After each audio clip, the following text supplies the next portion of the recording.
ان کے نشانات مٹانے کے بہت سارے طریقے ہیں۔ عرف عام کے اندر جو آپ دیکھتے ہیں کہ اپنا بنا چھوڑ کے دوسرے کے بنے کے اوپر چلا جانا، یا زمین تقسیم، دو بندوں کا ذکر میں نے آپ کے سامنے ابھی کیا ہے۔ ایک وہ فرمایا کہ من شریف کے اوپر یا امام بری سرکار کے اوپر جا کے اس کو میں ذبح کروں گا۔ عن ابن عباس رضی اللہ تعالیٰ عنہما ان رسول اللہ صلی اللہ علیہ وسلم، حضرت ابن عباس رضی اللہ تعالیٰ عنہما سے روایت ہے، بے شک رسول اللہ صلی اللہ علیہ وسلم نے فرمایا، لعن اللہ من ذبح لغیر اللہ، اللہ تعالیٰ کی لعنت ہو اس شخص پر جو غیر اللہ کے لیے کوئی جانور ذبح کرے۔ لعن اللہ من غیر تخوم الارض، اللہ تعالیٰ کی لعنت ہو اس شخص پر جو زمین کے نشانات کو مٹائے۔ او کما قال علیہ الصلوۃ والسلام۔ ایک لمبی حدیث ہے، روز تھوڑی تھوڑی کر کے بیان کریں گے۔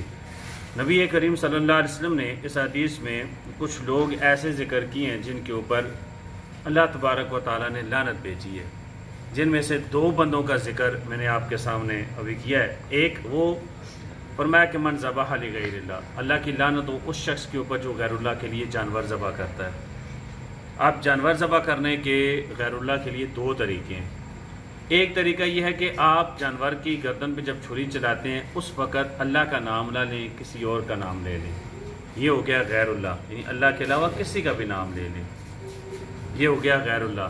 دوسرا طریقہ یہ ہے کہ جن جگہوں پہ اللہ اور اللہ کے رسول نے جانوروں کو ذبح کرنے سے منع کیا ہے، آپ ان جگہوں پہ لے جا کے جانور ذبح کریں تو یہ ہر جانور بھی غیر اللہ کے لیے ذبح ہے۔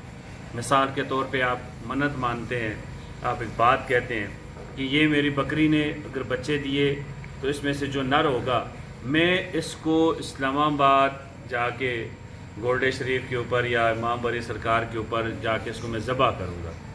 آپ نے یہ نیت کی، یہ بھی آپ نے غیر اللہ کے لیے ذبح کیا، یہ بھی اسی کے زمرے کے اندر آتا ہے۔ یعنی آپ اللہ کے علاوہ کسی اور کی جگہ کے اوپر وہاں لے کے جا کے ذبح کر رہے ہیں۔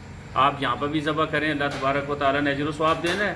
آپ اپنے گھر میں ذبح کریں، اللہ تعالیٰ نے آپ کو اجر و ثواب دینا ہے۔ لیکن آپ نے جب یہ نیت مان لی کہ میں نے اس کو وہاں لے کے جا کے ذبح کروں گا تو یہ غیر اللہ کے لیے ذبح ہے۔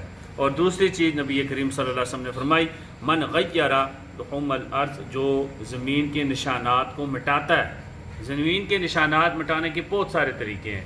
عرف عام کے اندر جو آپ دیکھتے ہیں کہ اپنا بنا چھوڑ کے دوسرے کے بنے کے اوپر چلا جانا، یا زمین تقسیم ہوتی ہے، دن کو پتھر لوگوں نے یہاں لگائے، راتوں رات آ کے پتھر آ کے ان جگہوں سے تقسیم جہاں پہ ہوئی ہے اس جگہ سے پتھر کو تبدیل کر دینا، ایک یہ ہے۔ یا جس طرح پٹواری لوگ ہیں، سب کا تو چلو نہیں کہتے لیکن اللہ ماشاء اللہ، لیکن وہ پٹواری بھی کیا کرتے ہیں، کاغذ کے اندر کاغذی کارروائی میں زمین کے نشانات کو بدل دیتے ہیں، یہ زمین فلاں کی ہے اس کی جگہ اس کی نام تبدیل کر دیتے ہیں، یہ بھی ہے۔